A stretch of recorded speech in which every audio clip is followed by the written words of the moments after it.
Muy bien. Vamos, les ruego por favor que vayan ustedes a la página 12 y 13 del programa. Páginas 12 y 13 del programa.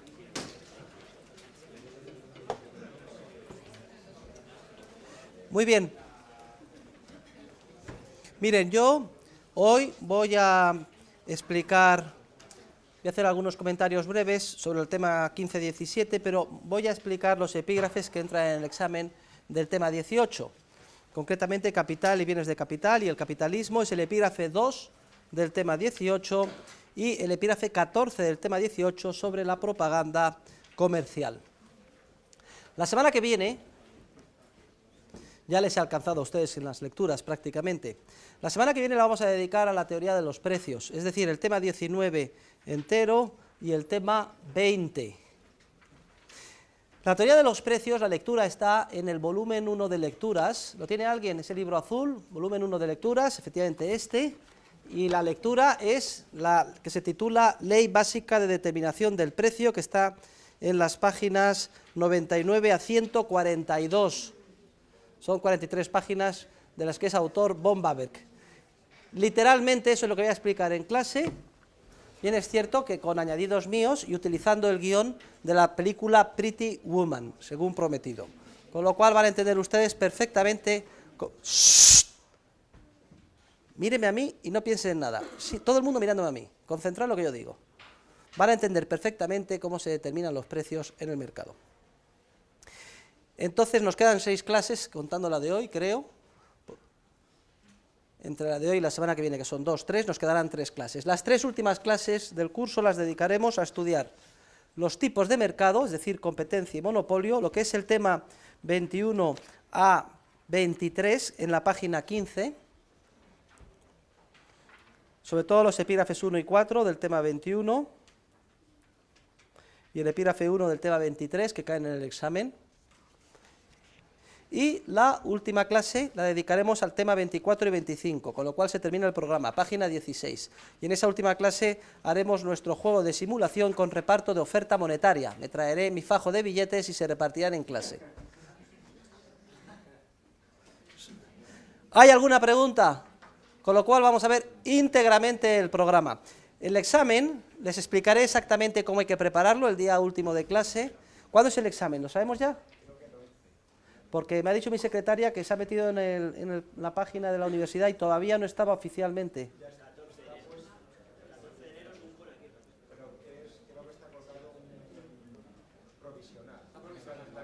Luego la fecha provisional que tenemos es el 11.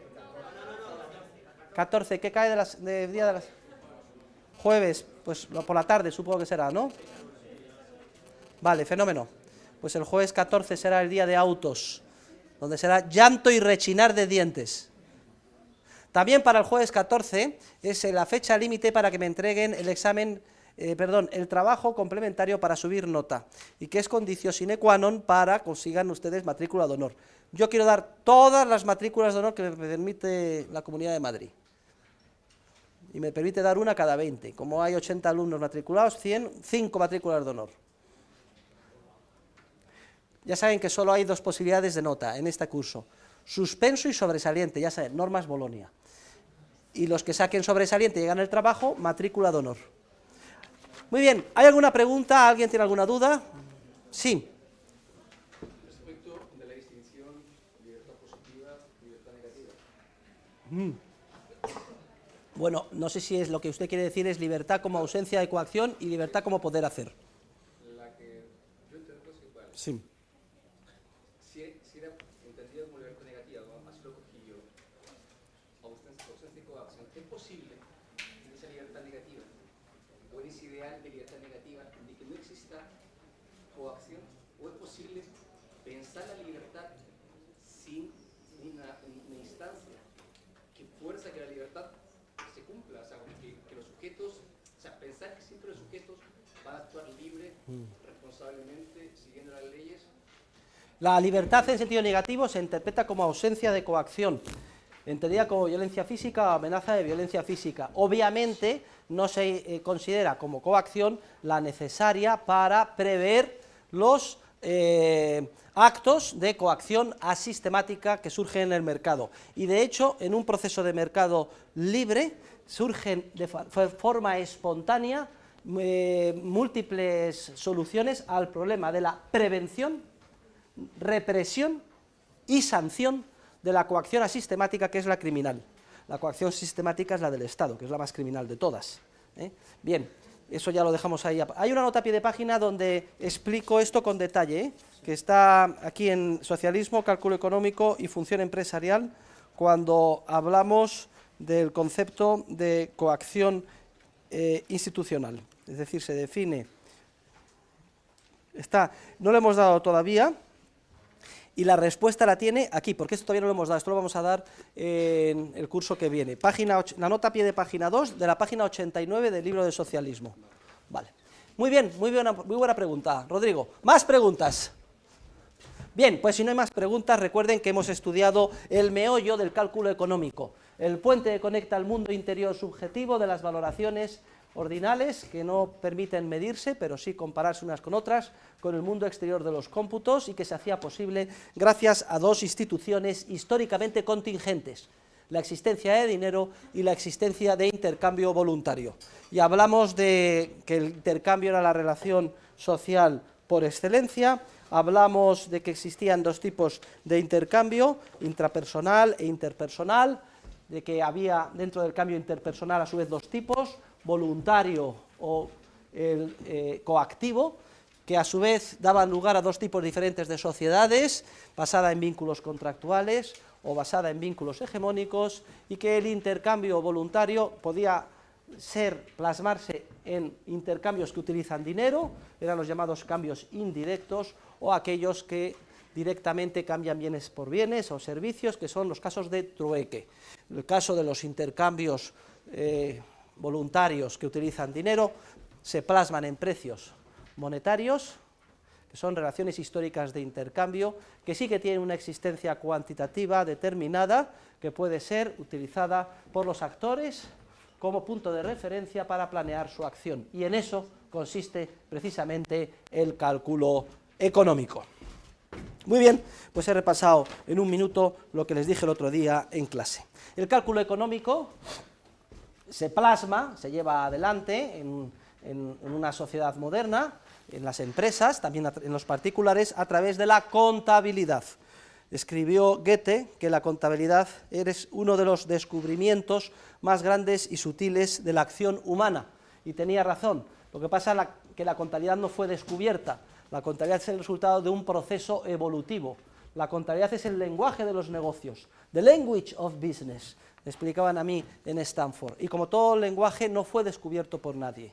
Fueron generaciones y generaciones de miles de comerciantes y empresarios que, ante la tesitura de apreciar, ver si ganaban o perdían en sus proyectos comerciales, industriales y artesanales, fueron paulatinamente desarrollando esa maravilla que es la contabilidad por partida doble. Tenemos ya antecedentes de la contabilidad por partida doble, se han encontrado en diferentes excavaciones arqueológicas, ya en el Egipto de los Ptolomeos. Y desde luego en las ciudades comerciales, mercantiles, de la Edad Media, en la Italia medieval, en Venecia, Florencia, Pisa, también en España, en Barcelona, en los siglos XIII, XIV, ya está muy desarrollada la contabilidad por partida doble. De manera que el primer libro de contabilidad que escribe el profesor de matemáticas de Leonardo da Vinci, tomen nota todos, monje franciscano, conocido con el nombre de, a ver, por un punto, ¿cómo se llamaba? Luca Pacioli, muy bien, los del máster han ganado un punto cada uno. Luca Pacioli, franciscano, era el profesor de matemáticas de Leonardo da Vinci, escribe el primer libro de contabilidad. Algunos ignorantes interpretan que inventó la contabilidad, nada más lejos de la realidad. Lo que hizo fue formalizar de manera sistemática unos conocimientos que habían surgido, al igual que el lenguaje, el castellano que hablamos, lentamente y de manera evolutiva, con carácter previo a lo largo de un periodo muy dilatado de tiempo. La contabilidad, en última instancia, se plasma en dos estados. Un estado es una especie, diríamos que es una fotografía del patrimonio de la empresa o de la persona en cuestión. A esta especie de fotografía en un instante dado se le denomina balance de situación. Tomen todos buena nota. Balance de situación. El balance es una fotografía de los bienes, derechos y obligaciones que tiene la persona o la empresa en un instante dado. Por ejemplo, cuando nos tomamos la última uva, es decir, la última campanada en el 31 de diciembre, vamos a poner 31 de diciembre del 2009. De todas formas, ustedes pongan, porque les voy a encargar un trabajo, Bolonia, y si no haberlo votado, no haber votado a Zapatero, 30 de noviembre del 2009, porque van a hacer todo su balance. Por tradición y costumbre, a la parte izquierda se la llama activo y a la parte derecha se la llama pasivo. En este estado que denominamos balance, que es una foto. Venga, los de ciencias audiovisuales, que no quiero que sean ustedes unos asnos, cuando saquen adelante sus empresas, sus guiones, etcétera, que por lo menos sepan si ganan o pierden, que no sea todo pedir subvenciones a la gran teta del Estado. ¿Tienen ustedes cara de pedir subvenciones a la gran teta del Estado? ¿Saben cuál es la respuesta? ¡Sí! ¡Qué vergüenza! A la parte de la izquierda de esta fotografía, que se llama balance, ¿cómo se le llama? Activo, coño. Y a la parte de la derecha se le llama pasivo. Muy sencillo, en el activo se recoge el valor a precios de mercado, no vamos a entrar en el debate si es coste histórico de transacción, precios de mercado, el valor estimado a precios de mercado de los bienes y derechos propiedad de ustedes, propiedad de la empresa. Es decir, lo que tienen, bienes y derechos. Bienes y derechos. Y en la parte de la derecha, en el pasivo, se recoge el valor de las obligaciones que tienen ustedes con terceros, aquello que deben. Obligaciones y deudas, vale, de acuerdo. La contabilidad o partida doble se basa en que siempre los dos lados de las cuentas, pues se llama partida doble, siempre coinciden y suman lo mismo, y esto deja desconcertado a los abogados, a las amas de casa y a los estudiantes de ciencias audiovisuales. Siempre cuadra, siempre. Es una de las peculiaridades de este invento evolutivo. Luego, entonces, la suma siempre es la misma. La suma del activo siempre es la misma. ¿Y cómo es posible que la suma del activo siempre es la misma? Imaginen ustedes que esto vale 1000, el valor a precios de cómputo, de cálculo económico de lo que ustedes tienen vale 1000 y que las deudas que tienen son 700. ¿Cómo va a sumar? Siempre tiene que sumar lo mismo. El más alto, 1000 cada lado. ¿Cómo va a sumar 1000? Pues obviamente, como está cojo, el lado que está cojo hay que completarlo, en este caso con 300. A esta diferencia que hay necesaria para que sume igual que el activo se le llama capital o patrimonio propio. Es el capital y las reservas, el patrimonio propio de la empresa. De manera que las obligaciones más el patrimonio propio dan lugar al pasivo, que coincide siempre con el activo. Pues muy bien, ejercicio. El próximo martes me tienen que traer todos ustedes su balance de situación al 30 de noviembre. Como el martes es 1 de diciembre, cierran. Entonces cada uno se pone a pensar lo que tiene y lo valora y lo pone en el activo. Y luego lo que debe. Y que cuadre, ¿eh? No me traigan el balance sin cuadrar, que me encabrono. Que tiene que cuadrar. La partida doble siempre es igual. Luego busquen ustedes la vida para que cuadre. Cuádrenlo a hachazos si hace falta. No, hombre, no se cuadra con la diferencia que es el patrimonio propio. ¿Hay alguna duda? Es una cosa sencillísima y es un ejercicio práctico. No, usted ¿cómo se llama? Ponga balance de situación de Raquel, apellido. Guerrero al 30 de noviembre. ¿Usted tendrá algo? Pues fenomenal. Si no tiene deudas, cojonudo. Hoy estoy taquero, coño. Si no tiene deudas, todo es patrimonio propio. O venga como el pobrecillo, mire, yo soy pobre, no tengo nada. Cero. No tengo nada. Hombre, algo tengo, no viene usted desnuda a clase. Y luego, todo prestado. Pues mire, si no tiene nada y todo es prestado, tiene usted un patrimonio propio negativo en este lado. Está usted en situación de quiebra, como Lehman y General Motors. Tampoco se tiene que avergonzar usted. Vale. Si usted debe todo y no tiene nada, General Motors. Vale. Pues eso es lo que quiero que me estudie, hagas tú una investigación. El que más o el que menos tendrá, yo qué sé, una cadena, un ordenador, traje, algo tendrá usted, ¿no? Todo prestado. ¿La ropa también? Ah, o sea, está todo. Oiga, pues, lo siento mucho. Oiga, pues me da pena, venga, le voy a dar. ¿Qué quiere usted? ¿20 euros? Ande, se lo doy yo. Me voy con el corazón encogido. La pobre alumna tiene todo prestado. Es que no puedo consentir que, pues, pobrecilla. Tome usted, ande, 20, venga, 20 euros. Hala, para el metro. Todo prestado y no tiene nada. Pero tampoco hace falta dinero, la verdad. Pues entonces, es que, pues, no lo puedo entender, si no hace falta dinero. Bueno. Que conste que le ofrecía 20 euros para que pudiera poner caja, caja, 20 euros, venga. Siempre tiene que cuadrar. Bueno, hay otro estado, tomen nota, hay otro estado que en vez de ciencias audiovisuales, les está dando su profesor una clase de contabilidad y esto no tiene precio. Hay otro estado contable, el segundo, más importante, que este es una película. Son ustedes ciencias audiovisuales, ¿no? Este no es un fotograma, sino una película. A ese se le llama cuenta de pérdidas y ganancias.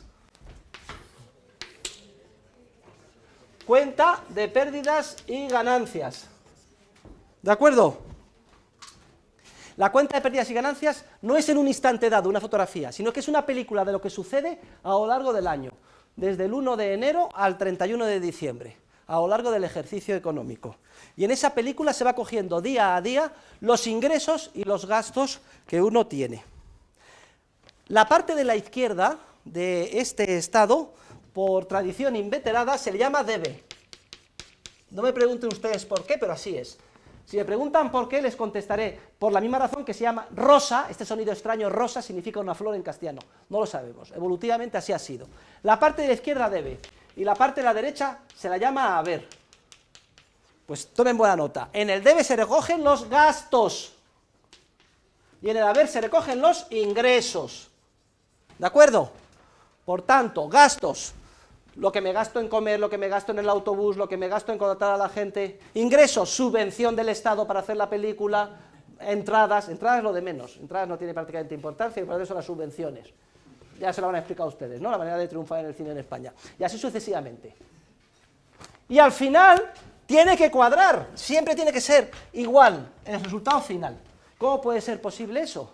Pues muy sencillo. Si los ingresos superan a los gastos, y eso es lo que yo les deseo a todos ustedes, tendrán que añadir aquí algo para que cuadre. Y ese algo se le llama beneficio del ejercicio. O si quieren ustedes, es el saldo acreedor de la cuenta de pérdidas y ganancias. Es el beneficio. Ya con esto les va a cuadrar.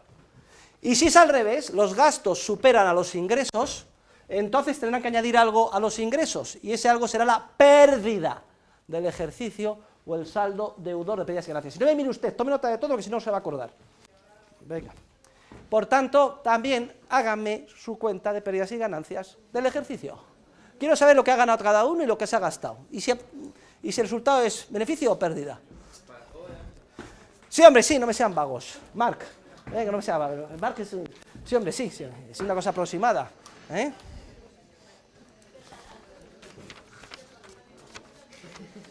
Claro, las dos cosas, el balance y la cuenta de pérdidas y ganancias. Usted primero ve lo que pasa a lo largo del año y luego cómo hemos terminado el ejercicio. Bien, todo esto se hace posible y es gracias a que hay precios de mercado que permiten estimar el valor de los bienes y servicios a su disposición y computar los ingresos y computar los gastos. El cálculo económico es una guía esencial en la acción, es como la muleta que nos permite enfrentarnos a las dificultades en un entorno de incertidumbre. No es perfecto, se basa en precios monetarios que veremos que utilizan como referencia una unidad monetaria, por ejemplo el euro, que continuamente está cambiando de poder adquisitivo.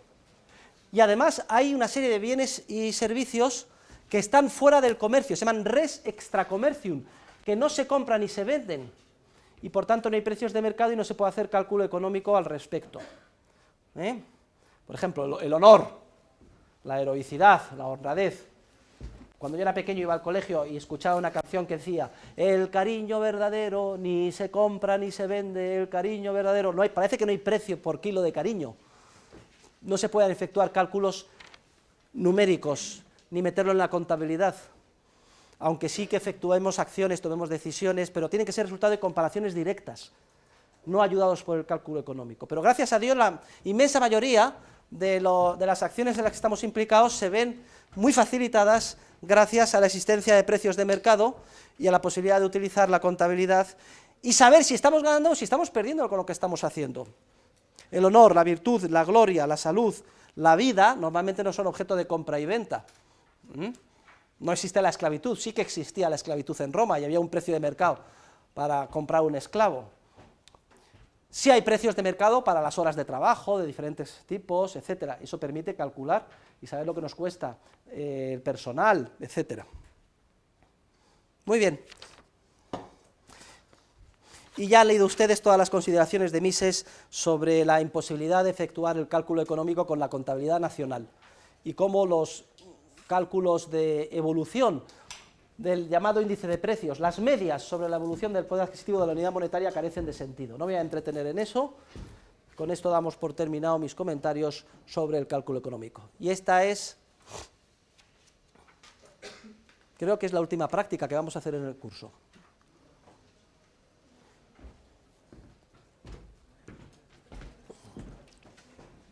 Muy bien. La cataláctica, dijimos que es la ciencia de los intercambios, es una parcela de la ciencia económica y la metodología de investigación es exactamente la que vimos para la economía. No nos vamos a entretener más. Mises también habla del estado final de reposo, del concepto de economía de uniforme giro, que coincide con la economía del equilibrio. Hemos hablado in extenso sobre los fallos del equilibrio cuando estudiamos la metodología en clases anteriores. Ahora lo que vamos a hacer es circunscribirnos en una construcción imaginaria, es decir, vamos a dar un paso más en nuestro proceso de elaboración de la ciencia económica y vamos a suponer un supuesto, vamos a estudiar cuáles son las leyes de la economía en un proceso de cooperación social que vamos a denominar economía de mercado. La economía de mercado es un sistema social basado en la división del conocimiento y en la propiedad privada de los bienes, servicios de producción y de consumo. Es un proceso social basado en vínculos contractuales, ya los hemos explicado en clase.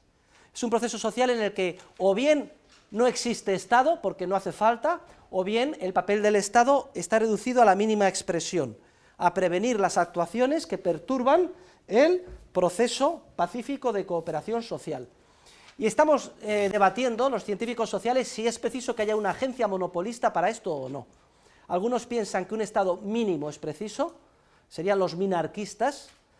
¿Para qué? Para prevenir el crimen, para reprimirlo a través de las fuerzas de orden público, in situ, y para sancionarlo a través del sistema judicial a los criminales. Mientras que hay otros científicos, entre los que se encuentra un servidor, que considera que no es preciso y que además es altamente perturbador que exista una agencia monopolista que se arrogue el monopolio para proporcionar estos servicios. Que una constelación de agencias privadas, de agencias de seguridad tipo Prosegur, etcétera, prevendrían, reprimirían y sancionarían el crimen de manera mucho más efectiva, de manera mucho más cualitativamente mejor, y además protegiendo mucho más a las víctimas. Y este es el tema donde está ahora, digamos, la frontera en la investigación científica. No hace falta que nos pronunciemos, que se pronuncien ustedes sobre cuál es lo que piensan en ese sentido, porque a efectos prácticos la economía de mercado funcionaría con un Estado limitado. El mercado, ya saben ustedes, no es un lugar, no es una cosa, no es una asociación. El mercado es un sinónimo de ese proceso de cooperación que hemos llamado sociedad. Una extensísima red de interacciones humanas, básicamente relaciones de intercambio que se plasman en precios monetarios, hace posible el cálculo económico, está impulsado por la empresarialidad, constantemente crea, transmite información, coordinando los desajustes que hay entre los seres humanos y además impulsando de manera competitiva y sin límite la vida humana. El mercado continuamente da lugar a una enorme cantidad de precios, a una constelación de precios, como las estrellas fugaces, porque esos precios, en el momento en que se plasman, dejan de tener, el único valor que tienen es un valor histórico o arqueológico. Lo que pasa es que orientan la acción, es decir, si yo he visto que en el pasado, esta mañana, se ha comprado y se ha vendido níquel a tal precio, como empresario puedo estimar y decir, hombre, no tengo información de que mañana vaya a cambiar de manera muy relevante y significativa el precio del níquel. Luego, a efectos prácticos, mañana en mis acciones voy a considerar que el níquel me va a costar como lo que ha costado hoy. Y eso ya me orienta mucho la acción. O al revés, puedo decir, tengo información de que ha habido una explosión de una mina que era la que producía casi todo el níquel del mundo y que por tanto va a haber escasez, entonces, ojo, aunque hoy ha estado a tanto el níquel, mañana a lo mejor crece el precio, y hago mis acciones en función de eso. Tanto en un caso como en otro, y sometido siempre al olfato empresarial, los precios del pasado, aunque solo tienen existencia histórica y valor arqueológico, orientan nuestra acción cara al futuro. No se distraigan ustedes con las compañeras, miren al profesor que es mucho más guapo. ¿Está claro? Bien. Luego, dice Mises que los precios son como copos de nieve, caen al suelo y enseguida se derriten y desaparecen, pero queda constancia histórica de ellos para que tomemos nota y nos ayude en nuestra acción ulterior. Y ahora llegamos a un epígrafe muy importante que les voy a preguntar en el examen. Capital y bienes de capital. Es el epígrafe 2 del tema 18. Lo que sean los bienes de capital ya es obvio, lo sabemos a estas alturas del curso. Son los bienes económicos de orden superior, los que ya también denominábamos factores de producción. Son aquellos que no satisfacen directamente las necesidades humanas, como los bienes de consumo, sino que exigen la intervención complementaria de otros factores y un periodo de tiempo antes de madurar en un bien de consumo. Tradicionalmente se dice que los bienes de capital son los factores de producción producidos por el hombre, para distinguir lo que serían ordenadores, máquinas, herramientas, instalaciones fabriles, elementos de transporte, camiones, de la tierra, los recursos naturales. Aunque a efectos prácticos, los recursos naturales son también bienes económicos de orden superior. La diferencia entre un bien de capital y un recurso natural está en si se desgasta con el uso. Entonces, la parcela de tierra es indestructible como extensión, la parcela de tierra donde está construido este inmueble, mientras que el inmueble es un bien de capital, la parcela de tierra es un recurso natural. El inmueble, en cambio, se desgasta, aunque lentamente.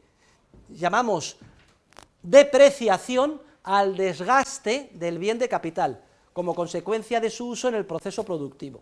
Y esa depreciación puede ser física, por desgaste natural, porque se desgastan las fachadas, se estropean las cubiertas, hay que proceder a arreglar las tuberías cada X años. O puede ser obsolescencia tecnológica, es decir, que el inmueble quede, aunque no se desgaste físicamente, anticuado frente a las necesidades que tienen los seres humanos. Una y otra, la obsolescencia técnica y el desgaste físico dan lugar a la depreciación del bien de capital.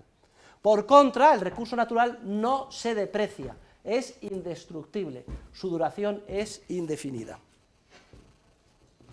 Bueno, pues ya sabemos lo que es un bien de capital. Vamos a ver ahora lo que es el capital. ¿Qué diferencia hay entre bien de capital? Ejemplo, una llave inglesa es un bien de capital, un ordenador es un bien de capital, un camión es un bien de capital, una fábrica, un bien de capital. ¿Qué diferencia hay entre los bienes de capital y el capital? Das Kapital, ¿no? A ver, los alemanes. ¿Quién escribió Das Kapital? Un sinvergüenza llamado Marx, hombre, con barba. ¿Qué diferencia hay entre el bien de capital y el capital? Muy sencillo. Así como el bien de capital hace referencia a un bien concreto, el capital es un concepto abstracto de cálculo económico. Llamamos capital al valor estimado a precios de mercado de los bienes de capital. Repito, llamamos capital al valor estimado a precios de mercado de los bienes de capital. ¿Saben ustedes de dónde procede etimológicamente el término capital? Del latín caput, que significa cabeza. Muy bien, ¿qué lo ha dicho? Sí que saben, algunos de más te lo saben todo, coño, no tienen que estar aquí, se lo saben todo. caput, capiti, cabeza en latín. ¿Por qué se llama capital al valor estimado a precios de mercado de los bienes de capital? Porque requiere un esfuerzo mental el estimar, utilizando los precios del mercado, cuál es, a través del cálculo económico y la contabilidad, el valor que tienen los bienes de capital a nuestra disposición. Y solo hay un sistema social que permite esa estimación. Es el sistema social de economía de mercado basado en el proceso espontáneo de cooperación voluntaria en el que hay dinero e intercambios voluntarios. Y por eso el nombre científicamente más adecuado para ese sistema maravilloso que hace posible la vida en sociedad y que permite la estimación a precios de mercado en nuestra cabeza, caput capiti, del capital, del valor a precios de mercado de los bienes de capital, la denominación científicamente más precisa y correcta para ese proceso de organización social es capitalismo. Tomen nota, capitalismo. Precisamente por eso se llama sistema capitalista o capitalismo, porque es el único que permite, gracias a la existencia de un proceso social voluntario con dinero, en el que se intercambian continuamente los bienes de capital por dinero y se fijan precios de mercado, es el único que permite el cálculo económico, es decir, la estimación a precios de mercado de los bienes de capital a disposición de los empresarios. Y los empresarios continuamente están estimando el valor a precios de mercado de diferentes combinaciones de bienes de capital, y cuando encuentran disparidades entre ellas, inmediatamente reaccionan ante los desajustes, comprando barato y vendiendo caro y obteniendo beneficios a través del proceso que ya vimos. Y continuamente se produce un reshuffling, una recombinación continua de bienes de capital hacia aquellos usos que tienen más valor de mercado estimado a través del cálculo económico. Y esta maravilla solo lo permite el sistema capitalista, que por tanto así se llama.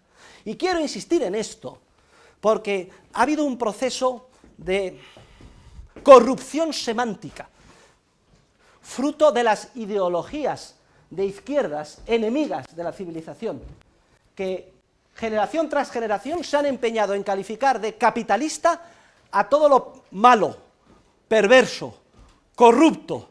Eso es capitalismo, y todo lo bueno es socialismo. Pues no, señores, ya desde esta clase para todos ustedes es evidente que tenemos que revalorizar el término capitalismo, porque es el término más adecuado científicamente y el término más bonito para definir este sistema de cooperación social. Todos tenemos que estar muy orgullosos de decir que somos capitalistas. ¿Tú qué eres? No, yo soy capitalista. Ahora, hagan ustedes por fuera, no, todo el mundo capitalista, pero bueno, parece mentira. Ya, en cuanto te calificas de capitalista, poco menos que se califica uno de, pues si es chica, puta, y si es chico, puto. Es lo peor, la mayor ignominia del capitalismo. Es más, leemos incluso encíclicas papales. Yo me mondaba con una, hasta, fíjense, es tal el peso de esta corrupción semántica que afecta incluso hasta los líderes morales más importantes. Ejemplo, Centesimus Annus, es una encíclica escrita por el anterior Papa, Juan Pablo II. Entonces hay un epígrafe en la encíclica número 42, lo pongo como ilustración. Dice: entonces, después de todo lo que ha acaecido, ¿qué sistema social es el mejor o el menos malo? ¿El socialismo o capitalismo?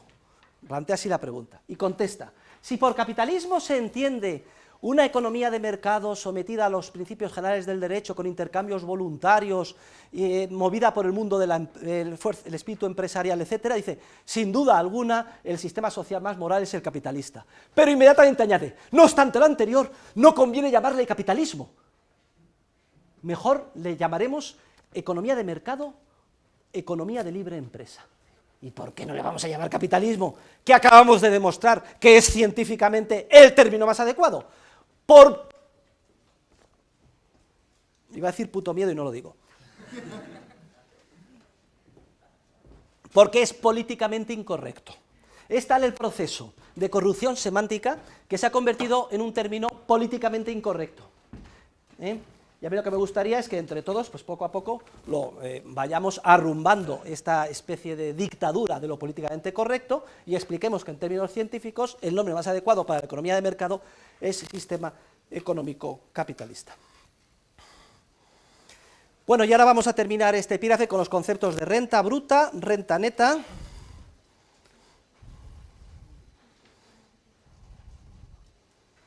y una referencia sobre las economías socialistas. Miren, se llama renta bruta al valor a precios de mercado de lo que produce el bien de capital. Ejemplo, ¿alguien tiene un taxi, algún familiar con taxi, que sea taxista o que tenga un taxi? Nadie. Imagínense que tienen ustedes un Renault y es un taxi. Eso es un bien de capital. Si el bien de capital ingresa al mes 6.000 euros, la renta bruta mensual del bien de capital son 6.000 euros. Sin embargo, ¿qué haría el taxista si se consumiera los 6.000 euros? ¿Sería inteligente? Recuerden que los bienes de capital se deprecian y el taxi pues se va gastando y va a durar 5 años y después de 5 años ese taxi queda descuajeringado. Si el taxista consume la renta bruta, se está comiendo el taxi.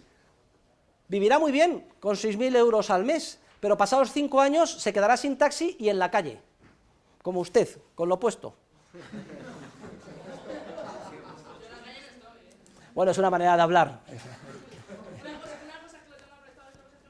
Claro, es una forma. Pero hombre, la utiliza usted a efectos ilustrativos en la clase. No sabe lo bonito que queda esto, lo están viendo 1.200 personas, vieron la última clase. 1.200 personas. Y además me escriben emails, el otro día me mandaron uno de la Universidad de Oviedo, un alumno del doctorado, y dice, por primera vez estoy aprendiendo economía, gracias a sus clases. Profesor, muchas gracias. Digo yo, ¿qué habrá hecho este chico durante 5 años en ciencias económicas? Que no se ha enterado de nada. Bueno. Por tanto, tenemos que introducir el concepto de renta neta. La renta neta es la cantidad que puede ser consumida sin merma del capital. Repito, la renta bruta es el valor a precios de mercado de lo que produce el bien capital y la renta neta es aquella parte que se puede consumir sin merma del capital. Por tanto, la renta bruta menos la amortización, que es la expresión contable de la depreciación, es igual a la renta neta. Repito, la renta neta, aquella parte que se puede consumir manteniendo el bien de capital. Por tanto, la renta neta es igual a la renta bruta menos el valor de lo que se deprecia. Y en términos de cálculo económico, en términos de contabilidad, la depreciación se llama amortización. Tomen nota, la amortización es el término, es la expresión contable para la depreciación.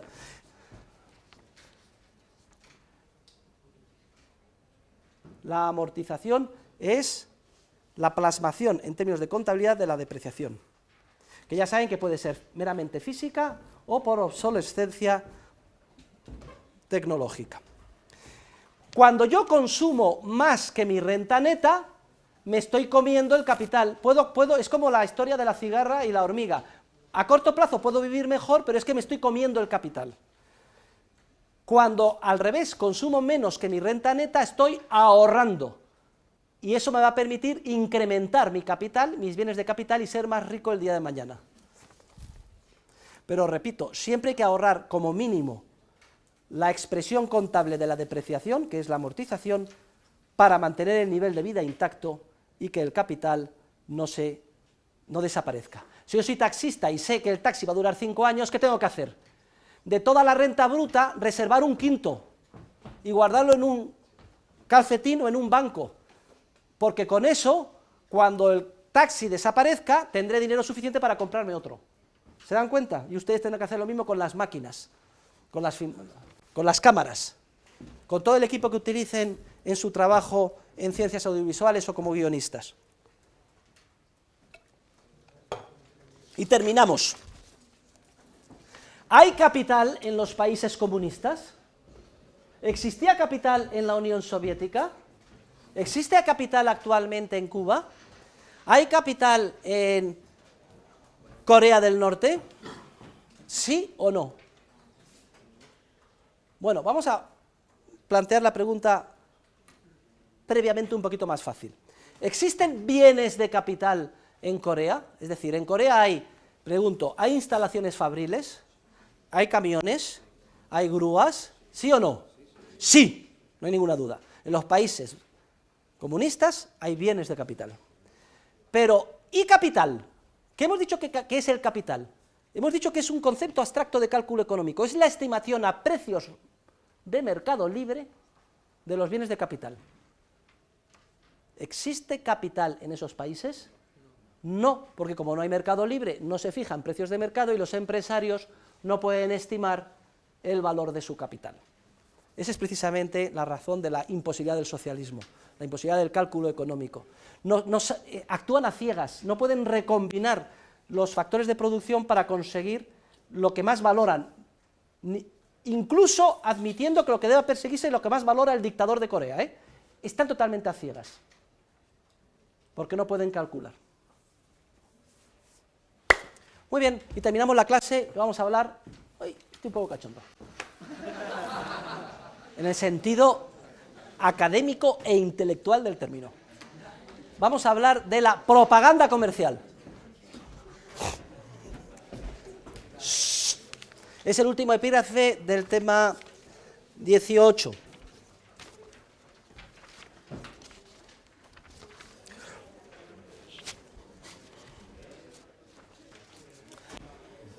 Vamos a ver. En 5 o 10 minutos. Cuidado que la propaganda comercial muchas veces se plasma en anuncios publicitarios. ¿Y los anuncios publicitarios quién los hace?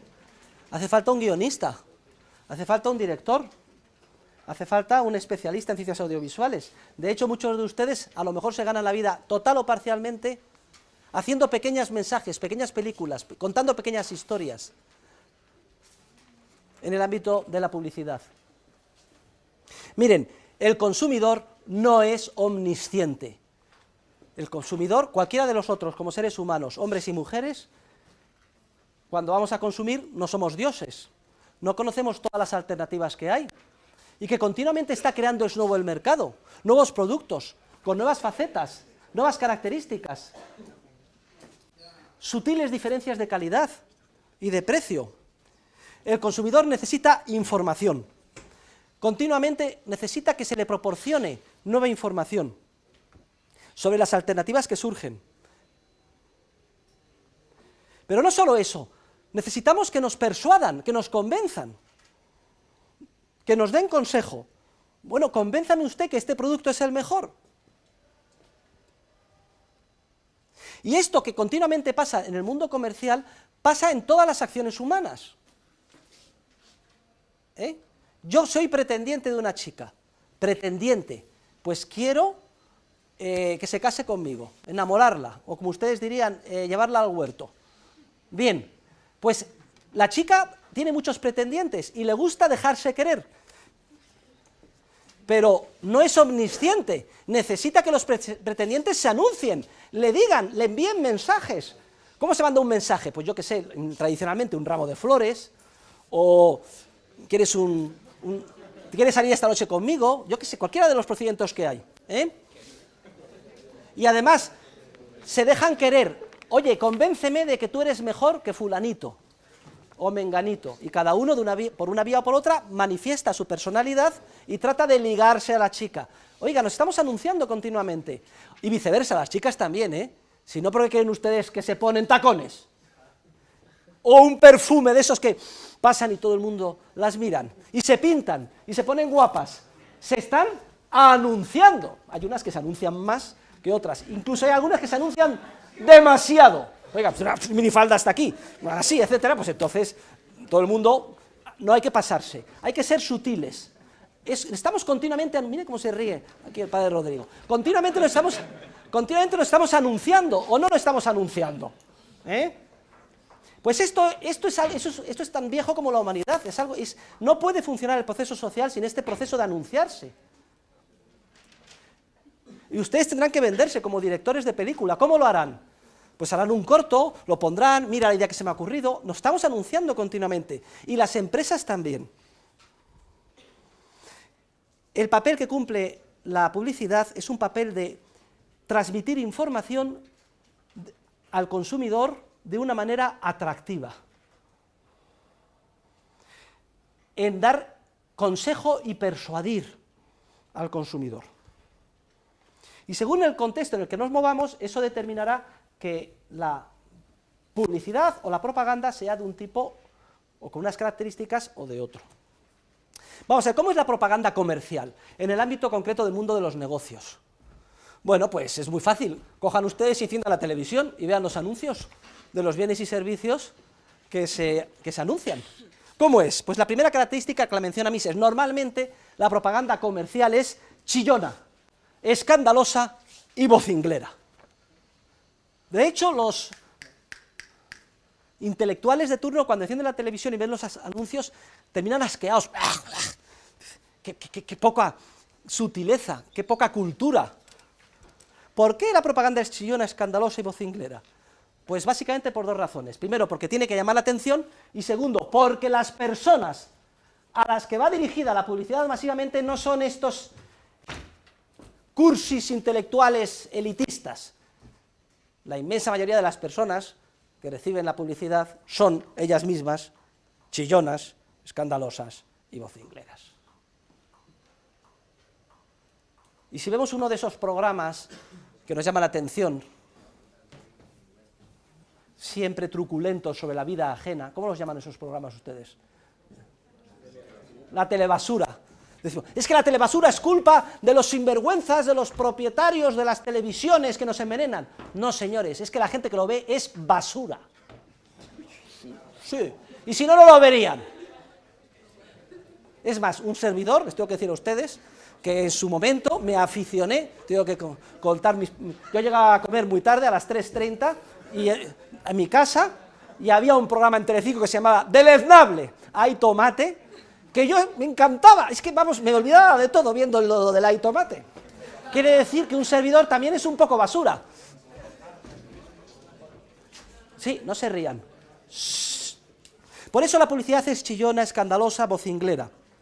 Segundo lugar, la publicidad, el coste de la publicidad forma parte del coste de producción de cualquier bien. A efectos prácticos es como el coste del transporte. ¿Qué diferencia hay entre transportar físicamente las patatas de Murcia a Madrid o que la gente sepa que hay patatas en Madrid a través de un anuncio? Es lo mismo, es un coste más del proceso de producción. Ahora, la publicidad comercial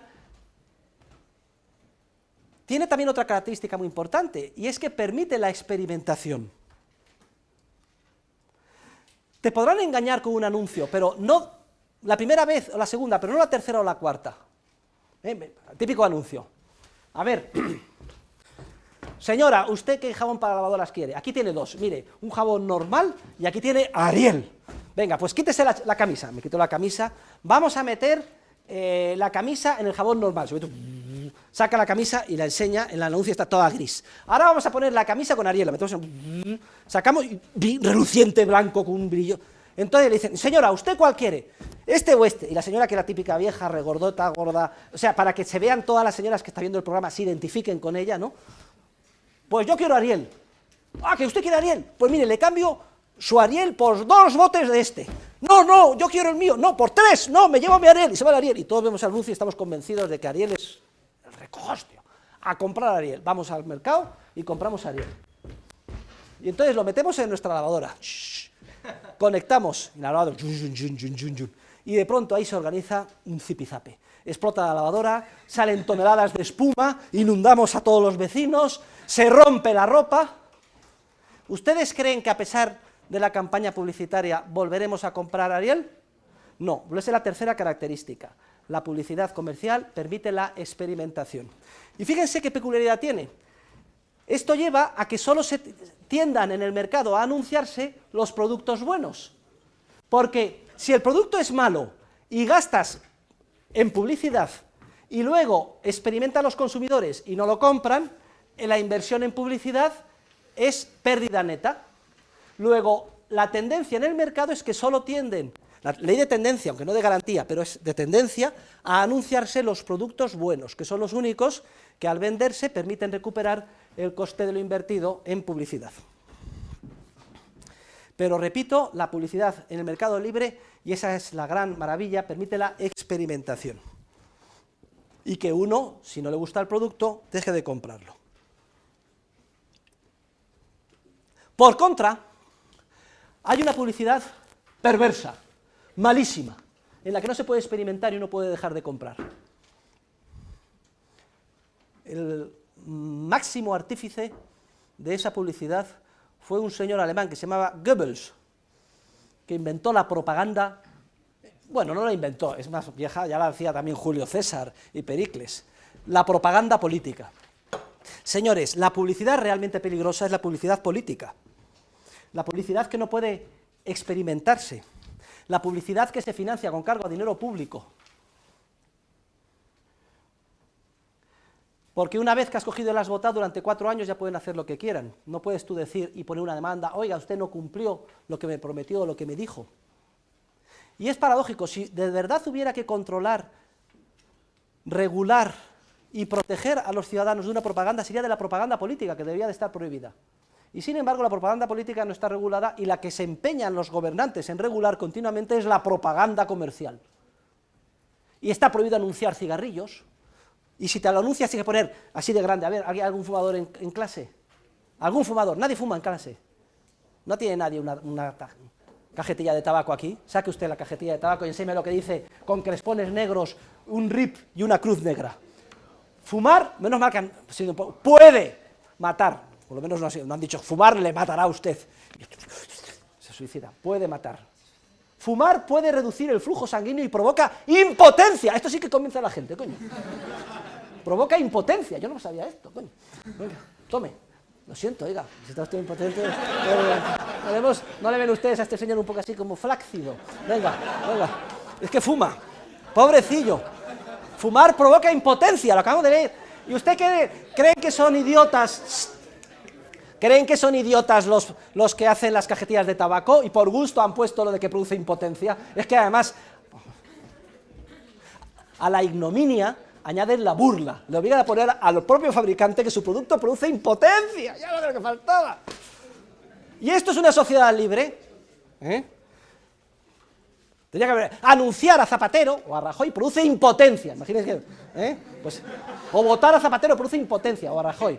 Imagínense, todo el mundo se llevaría la mano a la cabeza, lo que dice usted, esto va contra la libertad de expresión, etcétera. Oiga, va mucho más que eso, porque al fin y al cabo ahí puede experimentar usted, y si su padre fumó toda la vida y se murió de cáncer, como pasó con mi abuelo, entonces yo quedo convencido y no vuelvo a fumar más, experimento. Decía Goebbels que una mentira repetida 1000 veces se convierte en una verdad, ¿o no lo decía? Venga, a repetir, a repetir, a repetir, la mentira y se convierte en una verdad. La gente es manipulada por la propaganda política. Les hago un contraste entre una y otra para que vean qué perversa es la política, qué fructífera es la propaganda comercial. Muy bien, pues esas son las ideas esenciales que quería decir. Muchas gracias a todos, queridos alumnos. No dejen de ir al día en las lecturas, que estamos en el sprint final del curso. Venga, ánimo, nos vemos el próximo martes y háganme su balance y su cuenta de pérdidas y ganancias. Gracias.